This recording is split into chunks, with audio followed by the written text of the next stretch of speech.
और अब ये जानिए, एन 128 के उम्मीदवार रोहन चौधरी ने धांधली की निशानदेही कर दी है।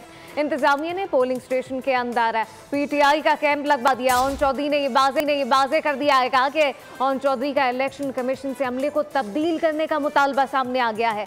लोगों को गुमराह किया जा रहा है ताकि वो वोट ना डालें, ये इल्जाम आयद किया गया है। कहा कि लोगों को गुमराह किया गया ताकि वो वोट ना डाल सकें, वो परेशान हो। रोहन चौधरी ने ये बाजे किया है। आपको बताएं कि एन 128 के उम्मीदवार रोहन चौधरी ने धांधली की निशानदेही कर दी है। धांधली का इल्जाम आयद किया गया है, पीटीआई का कैंप लगवा दिया गया। रोहन चौधरी ने ये कहा कि इलेक्शन कमीशन से अमले को तब्दील किया जाए क्योंकि यहाँ पर अवाम को ख्वार किया जा रहा है, उनको गुमराह करने की कोशिश की जा रही है। एन 128 के उम्मीदवार रोहन चौधरी ने धांधली का इल्जाम आयद किया है। धांधली की निशानदेही की गई है रोहन चौधरी की जानिब से। एन 128 में रोहन चौधरी का इलेक्शन कमीशन के अमले को तब्दील करने का मुतालबा।